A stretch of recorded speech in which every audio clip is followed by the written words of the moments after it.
Ele começa assim: lembro-me das suas lágrimas. O que está dizendo, irmãos? Timóteo, ele era um homem de lágrimas, né? Timóteo era um homem quebrantado, irmão. E nós precisamos, irmãos, também sermos quebrantados, sermos esses homens, essas mulheres, né, de lágrimas, né? Eu lembro de, quando a gente estuda um pouco a história da igreja, a gente vê que grandes homens de Deus, eles tinham esse clamor, essas lágrimas pelas vidas que estavam se perdendo, né? Teve um grande homem lá da Escócia que ele falou assim: me dá a Escócia, senão eu morro. Um grande avivalista, né? E tem tantos outros também na história que eram homens, né, e mulheres de lágrimas, né, de clamor. E eu creio que esse daqui, irmãos, é um requisito que eu e você precisamos ser. Eu creio que muitas das vezes a gente já acostuma ali no Evangelho, já a gente fica meio ali no piloto automático, mas nós precisamos, irmãos, ter lágrimas, ter clamor no nosso coração. Timóteo era um homem de lágrimas, que eu possa ser um homem de lágrimas. Eu sempre, quando eu oro, não é sempre, mas várias vezes, o Espírito Santo me toca e eu começo a chorar. Glória a Deus por isso. Eu quero cada vez mais chorar na presença de Deus, cada vez mais me quebrantar na presença de Deus. Eu creio que você também, né, cada vez mais você possa, no momento da sua oração, que você se quebrante, que você derrame lágrimas ao Senhor, assim como Timóteo. Primeiro ensinamento, ele era homem de lágrimas, né? E no versículo 5, irmãos, aqui fala assim, recordo-me da sua fé não fingida, uma fé não fingida. E aqui ele fala da avó do apóstolo do Timóteo. Eu creio que aqui tem muitas avós, né? Tem a avó Antônia, tem a avó Níver, a avó Adriana, a esposa do Paulo, que é avó também, e tantas outras, né? E eu creio, irmãos, que quando a gente olha assim para uma geração de pessoas virtuosas, segundo a palavra, nós vemos o fruto, né? E a fé, irmãos, ela essa fé não fingida é uma fé que é sólida, que verdadeiramente vai ter fruto, né? Aqui ele fala também da mãe dele, Eunice, né? Quantas mães nós temos aqui, né, que são virtuosas, né, que são guerreiras do Senhor, né? Quantos pais. Eu tenho certeza, irmãos, que quando nós somos essa pessoa que verdadeiramente é aquilo que diz, né, é como um fruto ali que você é bonito por fora, mas às vezes por dentro está podre. Ali é uma fé fingida, mas nós não, essas mulheres não, né? E o que eu quero dizer com isso? Que o nosso caráter dentro de casa, o nosso posicionamento no dia a dia, demonstra se a nossa fé é fingida ou não. Demonstra se os nossos filhos vão querer aceitar esse evangelho que a gente carrega, se os nossos filhos vão querer dar aquilo que a gente carrega ou não. Porque, irmãos, é inevitável, né? Se a nossa fé é uma fé fingida, se o nosso fruto é um fruto podre, vai ter influência na vida da próxima geração, nas vidas dos nossos filhos. Então, o que mais a gente pode pegar aqui nesse trecho, irmãos, que a nossa fé não pode ser fingida, que a gente olhe para essa mulher, para essa avó, para essa mãe, que nós possamos ser também, né, esses avós, esses pais, que vão olhar para as próximas gerações e vão poder falar: eu direcionei eles, né? Eu não fui pedra de tropeço na vida deles, pelo contrário, eu orei, eu batalhei, eu combati um bom combate para a vida dele. Amém, irmãos? Que eu e você possamos ter essa fé não fingida. E outro ponto aqui, irmãos, logo no versículo 6, ele fala aqui, por essa razão, torno a lembrá-lo de que mantenha viva a chama do dom de Deus que está em você. Aviva o dom que há em você, Timóteo. E eu falo agora, irmão, aviva o dom que há em você. Aviva. Eu creio que Deus, ele derramou unção na vida de Timóteo, assim como ele fala aqui através da imposição das mãos de Paulo. E eu também creio, irmão, que Deus, se ele não derramou, ele quer derramar uma unção na sua vida poderosa. né? Ele quer inundar o teu coração de uma maneira poderosa para você ser uma pessoa avivada, né? Cheio do combustível de Deus, cheio do azeite de Deus, porque se você não tiver essa munição, irmãos, né, desse dom ali avivado, dificilmente a gente vai combater um bom combate. É necessário munição. Quando a gente vê guerra lá, a Ucrânia, a Rússia, a Venezuela, a gente sabe que quem vai ganhar é aquele que tem mais munição, é aquele que tem mais bala na agulha, é aquele que tem mais seu poder ali, bélico, né? E assim também, irmãos, essa batalha, nós precisamos dessa unção, dessa munição, desse gás, né, de fazer aquilo que Deus nos legou, né? Cada um no seu quadrado, cada um na sua função, no seu chamado, mas nós temos a responsabilidade de quê? Despertar esse dom, de avivar esse dom. E eu creio que você sabe muito bem o que você precisa fazer para avivar esse dom, para despertar esse dom. Porque muitas das vezes a igreja vive um tempo de mornidão, porque muitas das vezes o padrão, as pessoas começam a pecar, o padrão começa a diminuir, e às vezes a liderança não é aquilo que a gente gostaria que fosse, e ser aquela pessoa que vai todo dia orar, chamar todo mundo, mas não é desculpa, irmãos, do nosso compromisso com Deus. O resultado das pessoas, da liderança, dos pastores, não é desculpa do nosso resultado para com Deus. Isso que eu quero dizer. Essas pessoas não estão buscando Deus, nós precisamos. Nós necessitamos buscar esse Senhor, avivar esse dom que o Senhor nos concedeu. Nós precisamos despertar. Então a responsabilidade é nossa. Tantas pessoas se desviam da igreja, da fé, então, e aponta para as pessoas, mas o grande culpado foi ela, de não alimentar essa fé, de não ali ter uma vida de oração, uma vida de comunhão com a palavra, porque com certeza, irmão, não tem como. Você pode até pensar diferente, mas para mim não tem como uma pessoa que tem comunhão com Deus vai se desviar da fé. Não tem como. Para mim é impossível uma pessoa que tem comunhão com Deus e se desviar da fé. E pelo contrário, aquela pessoa que se aproxima de Deus, eu vejo que Deus ele encoraja cada vez mais. Eu vejo que Deus ele cada vez mais derrama mais munição naquela pessoa. Então é responsabilidade nossa avivar o dom, avivar o dom. Amém, irmãos? No versículo 7 ele diz assim, pois Deus não nos deu espírito de covardia, mas de poder, de amor e de equilíbrio. Olha só que versículo poderoso. Deus não nos deu um espírito de covardia ou de medo, mas de poder, Esse poder, irmãos, não é força muscular, não é mais proteína, não, é um poder espiritual, que através da nossa vida, o inimigo não tem mais poder, o inimigo não tem mais domínio ali sobre a nossa família, sobre a nossa casa, sobre o nosso ministério. Esse poder que Deus nos deu, Deus deu esse poder, e Ele fala que contra a igreja as portas do inferno nunca vão prevalecer. Esse poder. Então você, irmãos, tem poder de Deus aí, tem poder. Para combater um bom combate, você precisa desse poder que Deus te deu. Quando você abrir a boca, é o Espírito Santo falando na sua vida. Quando você estiver lá trabalhando, é o poder de Deus lá ajudando você a concluir, a fazer da melhor maneira. É o poder de Deus. E o poder de Deus lá em Efésios fala que opera em nós. E aqui ele está mais uma vez falando, nos deu esse espírito de poder, nos deu também o espírito de amor. O amor, irmãos, ele é a maior virtude de todas. Porque quando a gente vai repreender alguém, quando a gente vai exortar alguém, se não tiver amor, de nada adianta. Quando a gente vai resolver algum conflito, se não tiver amor, não adianta.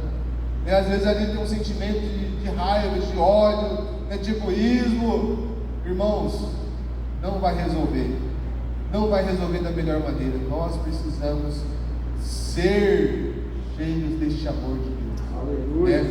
Para resolver os conflitos, para andar em amor, para ver a obra de Deus concluir em nossas vidas, irmãos. Porque essa fé que Deus nos chama de poder, ela também está fundamentada neste amor.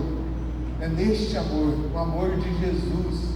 O amor dele, irmãos, é o exemplo, o maior amor de todos, que você muito bem sabe. E ele fala ali, espírito de amor, e ele fala mente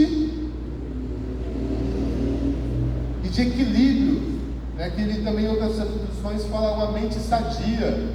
Então a nossa fé também, irmãos, é uma fé racional, para combater esse bom combate contra o mundo, contra o diabo, contra o pecado, irmãos. Nós precisamos também ter esse equilíbrio, essa mente sadia, para identificar as virtudes, o poder de Deus, identificar os princípios da palavra. Nós temos que ter uma fé racional, porque às vezes, como o pastor Ben falou aqui no dia, se a gente não está semeando, como que a gente vai colher? Isso é razão, e às vezes as pessoas estão desobedecendo algum princípio e está achando que o resultado vai ser bom. Que fé que é essa? É uma fé que não tem a razão da virtude do equilíbrio, dessa mente sadia. Então nós precisamos, para combater um bom combate, ter essa mente sã, de olhar na palavra e falar, não, é o fundamento da minha vida. Faz o certo e dá certo. Na verdade, fazer o certo vai dar certo. Se eu plantar lá pepino, eu vou querer colher maçã, não vai dar. Então o testemunho que nós vamos adquirir vai depender da nossa colheita. O combate que a gente vai vencer vai depender ali da nossa semeadura. Amém, irmãos? Amém. Deus te deu o espírito de poder, de amor e de uma mente sã. Deus te deu, toma posse aí. Você vai combater combates na sua vida com poder, com amor, coração quebrantado e essa mente racional, centrada, fundamentada na palavra de Deus. Isso que vai importar, Então que você se esvazie de pensamentos mundanos, de pensamentos malignos, de pensamentos naturais, e se apegue aos pensamentos do alto, O plano de Deus, os pensamentos de Deus são maiores, são melhores, são mais nobres do que os nossos, irmãos. Tem que se apegar aos pensamentos de Deus, são maiores e melhores. No nosso casamento não é o que eu acho, não é o meu cônjuge acha, é o que Deus diz. É isso que é uma mente sadia, isso que transforma. Glória a Deus, Deus te deu. Não nos chamou por causa do nosso currículo, não é porque a gente fez coisas boas. Lá no versículo 9, olha só. Olha só, que nos salvou e nos chamou com uma santa vocação, não em virtude das nossas obras. Às vezes você olha para você e fala, não, eu não posso combater um bom combate. Você olha para o seu currículo, olha para as suas obras atrás. Mas aqui fala, irmão, não pelo seu mérito, não pelas suas virtudes, não pelo seu currículo, mas é pela graça.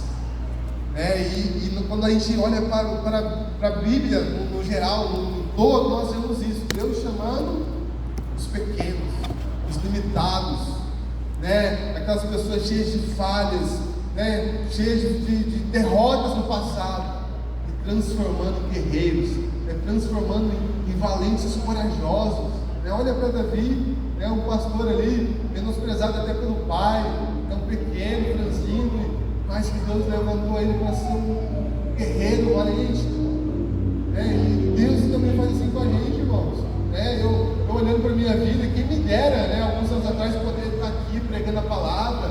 Para mim era loucura isso, eu não conseguia falar nada. E Deus, ele escolhe as coisas insignificantes para mostrar que não é pelo esforço, não é pelo mérito, mas é pela graça, é pelo poder. Então, quando você for falar de Jesus na sua família, na sua casa, em qualquer lugar, irmão, não é pelo seu currículo, mas é pelo poder de Deus. Olha, isso é poderoso, irmão. Então não tenha medo. Se o gigante está parecendo muito forte, assustador, lembra de Davi, irmãos. E foi no nome do Senhor derrotar aquele gigante. E nós também, irmãos, combater esse combate não é na nossa força, mas é na força do Senhor. Isso que a palavra de Deus nos encoraja. Toma posse, que o Senhor possa te encorajar, né? Não olhar para o seu currículo do passado, mas sim no poder de Deus que opera na sua vida, né? Que a graça dele é maior.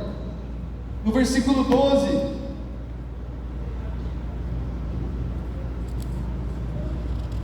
por essa razão, por essa causa também sofro, mas não me envergonho, porque sei em quem tenho crido, e estou bem certo de que Ele é poderoso para guardar o que lhe confiei até aquele dia. Irmãos, Paulo estava numa prisão, ele prestes ali a ser condenado, mas ele bem sabia em quem ele tinha crido. Ele bem sabia do Deus Todo-Poderoso, ele bem conhecia, irmãos, esse Deus Todo-Poderoso. E nós precisamos, independente das circunstâncias, nós temos que ter essa convicção, né? Nós sabemos em quem nós temos crido. Nós sabemos que nós temos crido no Senhor, irmãos, que fez, assim como o PC estava louvando ali e falando, que o Criador de todas as coisas, né? Que todas as coisas estão sujeitas ao seu domínio, às suas mãos. Deus nunca perdeu o controle de nada. É o nosso Senhor dos Exércitos, que nunca perdeu uma batalha, né? E nós fazemos parte desse exército. Nós temos que entender que o nosso general, ele é um vencedor. Nosso general nunca vai ser derrotado, irmão. Isso é maravilhoso, né? Que você lembre desse versículo na sua vida. Eu sei em quem tenho crido. Eu sei. Se o filho está rebelde, permaneça crendo. Se o marido não se converteu, permaneça crendo, né? Se a conta está no vermelho, irmãos, permaneça crendo.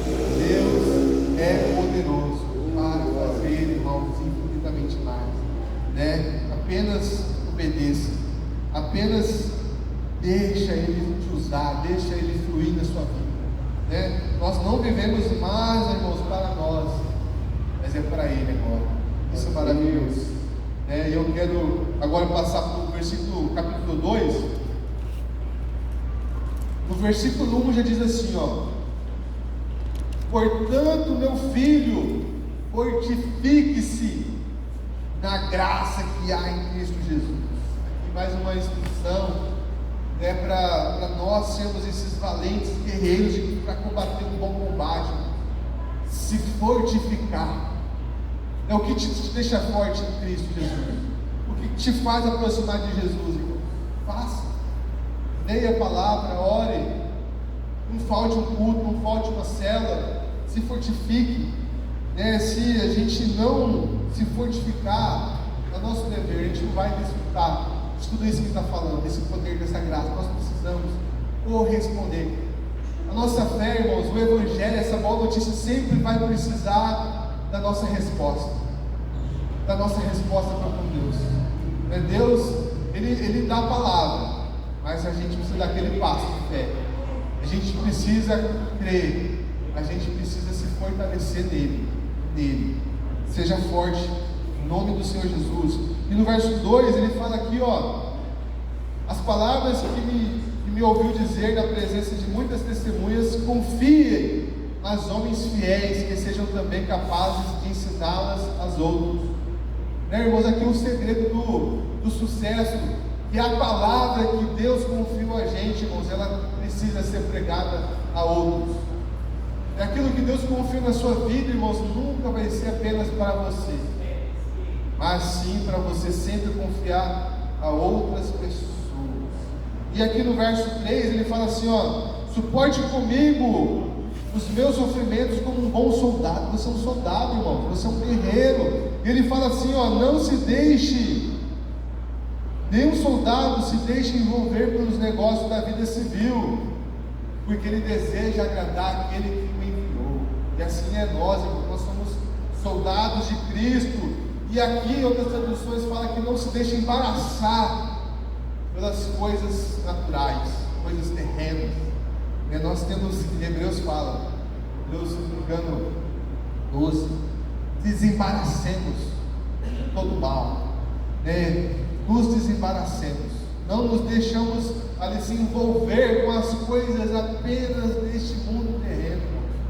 O apóstolo Paulo, em outra passagem, ele fala assim: nós desejamos apenas as coisas deste mundo, nós somos dos mais miseráveis, dignos de misericórdia. Então, irmãos, nosso alvo, nosso foco sempre deve ser além daquilo que é terreno. Claro que nós precisamos trabalhar, precisamos cuidar do nosso lar, nós precisamos desenvolver nessa terra, e isso é bom, mas nunca isso tem que ser o primeiro lugar. Nunca. Se a gente for colocar a prioridade, irmãos, é Deus. Qual que é o primeiro mandamento? Amar a Deus. Primeiro mandamento não, o mandamento mais do Novo Testamento. O primeiro mandamento do Velho Testamento é não ter outros deuses. É o maior mandamento que Jesus ensinou: ame a Deus. Esse é o maior mandamento. Então, irmãos, nada pode ser um embaraço para a gente deixar de cumprir esse mandamento. Nada. Se a gente quer combater, nós precisamos combater, irmãos, nós precisamos amar a Deus, não deixar as coisas nos embaraçar, lembrando que a gente é um soldado, lembrando que a gente quer agradar aquele que nos alistou. Amém, irmãos? Você é esse soldado. Não deixe as coisas deste mundo embaraçar a sua vida. Eu creio que Deus, Ele sempre vai dar um escape para você. Eu creio que sempre no Senhor a gente tem uma alternativa para buscar, para escolher Deus. Às vezes, no primeiro momento, assim como a tia Su ministrou hoje, que ela escolheu não trabalhar de manhã para cuidar da família, foi isso que eu entendi, e Deus vai lá e supre, Deus honra. Às vezes a gente fica com medo de ofertar, de ser fiel, esquecendo que o nosso Deus, irmãos, Ele supre todas as coisas. E quando Deus, Ele permite as dificuldades, permite os perrengues, não é para a gente desanimar, não é para a gente ser acabado, mas é para a gente ser provado pelo fogo santo dele. E quando a gente é provado por esse fogo santo, irmãos, a gente é purificado. Quando você coloca uma joia no fogo forte ali, aquelas impurezas vai tudo embora. E é assim com Deus, irmãos. A prova, a tribulação, a luta vem e nos prova. O que fica ali é só coisas preciosas. É assim nós também com Deus, irmãos. Deus quer purificar o povo dele. Deus quer purificar. Deus quer purificar as nossas vidas. E eu quero, para concluir, eu creio que não vai dar para mim trabalhar todo, que eu preparei, mas para concluir, irmãos, versículo 22, no capítulo 2: fuja dos desejos malignos da juventude, e siga a justiça, a fé, o amor e a paz, com aqueles que de coração puro invocam o Senhor. Meus irmãos, evite as paixões da mocidade, da juventude. O que isso quer dizer, irmãos? É que um jovem, ele vive não muitas das vezes pela fé, pelo ensino, mas ele vai sempre buscar ser direcionado pelos sentimentos. O jovem natural, estou dizendo. Ele sempre vai querer curtir. É por isso que um jovem, ele não tem tanta confiança. Quando um jovem vai lá financiar um carro, o banco fala: não, você é muito jovem, você pode financiar hoje, amanhã você vende esse carro para na esquina ali, vai dar conta de pagar. Dificilmente um jovem de 18 anos vai lá, consegue financiar um carro, uma casa no banco. Ninguém confia no jovem. O jovem, ele é inconstante. E eu tenho certeza que todos aqui que estão mais velhos já passaram por isso, quando era jovem, sem constância. O jovem, ele acha que sabe, mas não é bem assim. Não é bem assim. Quando ele vai vivendo, sendo experimentado, sendo provado, ele vai vendo ali que ele precisa, e realmente ele não era aquela sabedoria toda. que ele precisa, vamos dizer assim, ser firmado na verdade, para ele ter uma vida de sucesso, para ele ser um pai, uma esposa, para ele ser uma pessoa de nobre valor. Essa pessoa precisa estar firmada em Jesus. E aqui, mesmo o Timóteo sendo jovem, ele já tinha um histórico, um currículo extraordinário, bem como eu falei. Mas mesmo assim, Paulo fala: fuja dos paixões da mocidade, fuja. E aqui em outros versículos, irmãos, que eu separei aqui, não vai dar tempo de concluir. Ele fala: santifique-se, seja puro. Porque se você fugir desses desejos da mocidade, irmão, você está escolhendo não viver pelo sentimento, mas viver pela palavra, viver firmado em Cristo Jesus. E eu creio que a maior virtude, irmãos, que a gente que vai nos fortalecer, que vai permitir quando o inimigo vier querer bater na nossa casa, irmãos, vai ser a nossa santificação. Porque se a gente der brecha, irmãos, o diabo ele é ardiloso, ele não vai deixar barato.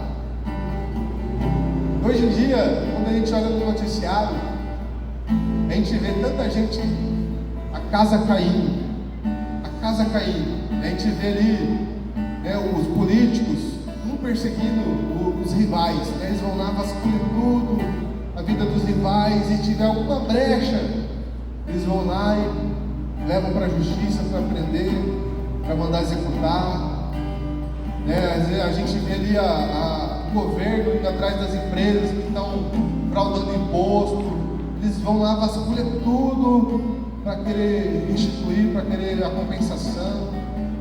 E muitas das vezes eu vejo pessoas, às vezes, baixando a guarda com Satanás, deixando ali uma pequena coisa aqui, outra pequena coisa ali, vai vivendo a vida, e não lembrando que Satanás vai lá e pega aquele pecadinho oculto e depois joga no ventilador. Ele joga, ele não vai deixar barato. Ele veio para matar, para roubar e para destruir. Ele veio.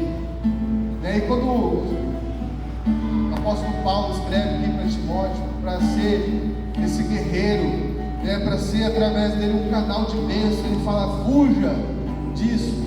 Ele também fala para a gente: fuja de todo engano, de todo embaraço, de tudo aquilo que pode no futuro, não no futuro, que desagrada a Deus. Porque Deus, irmãos, é santo. Deus é santo. E a característica daquele povo que vai ser representado ali, que vai estar com ele, irmãos, lá na glória, é um povo separado. É um povo que não vai se deixar corromper por este mundo. Então, quando a gente se arrepende, eu estou falando aqui que só tem pessoas perfeitas aqui, não. Nós iremos falhar, iremos pecar, mas que isso seja muito esporadicamente, seja raro, mas se um dia acontecer, que nós venhamos ter um coração quebrantado, um coração assim como Timóteo tinha, lágrimas, para se arrepender. Porque, irmãos, quando a gente se arrepende, a gente confessa, a gente quebra, Deus, toda a munição do diabo é quebrada. A gente quebra ali todo o intento que ele tinha preparado para atacar você e a sua família, é quebrado quando você se arrepende, quando você confessa ao Senhor, é quebrado.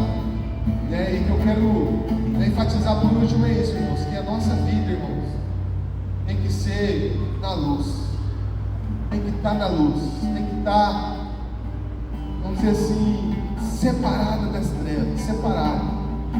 Eu tenho certeza que você, como eu, você não sai da noitada aí no sábado à noite, mas eu sei como que tá. Eu já vi alguns vídeos do pessoal à noite aí, o pessoal bebendo, se prostituindo, aquela vida que vai ter um preço muito caro, vai ter consequências muito danosas, para aquela família, para aquelas gerações. E Deus tem guardado a gente isso. Nossa casa, nossa família não vai precisar passar esses perrengues né, que existe aí no mundo afora, né, e que o Senhor, a graça que o Senhor nos concede, irmãos, é para prosperar nossa família em todas as áreas. E eu vejo na minha vida, assim, quando eu me converti a Deus, só o dinheiro ali que eu deixei de gastar com cerveja, irmãos, no decorrer dos anos, deu para comprar uma casa praticamente, porque é muito dinheiro. O inimigo ele amarra, o inimigo ele prende, e ele quer judiar da gente, mas glória a Deus pela sua vida, glória a Deus que você tem aberto o coração para receber a palavra de Deus, glória a Deus que através da sua casa o nome de Deus vai ser perpetuado nas gerações, glória a Deus por isso, e Deus quer te separar cada vez mais deste mundo tenebroso. Deus quer cada vez mais te dar essas munições, e eu quero te convidar a você crer no teu coração, crer no teu coração que o Senhor tem ainda mais na sua vida, crer no teu coração que o Senhor, a obra que Ele começou, Ele quer concluir, Ele quer expandir o nome dEle na sua vida, Ele quer expandir. Essa graça não vai acabar em você. Abra espaço no teu coração, deixe o Senhor te usar, não tenha medo, não limite o poder de Deus, creia que Deus Ele é fiel, creia que Deus Ele é fiel, assim como Paulo, eu bem sei em quem eu tenho crido. Amém, irmãos? Fique de pé, vamos orar para que o Senhor possa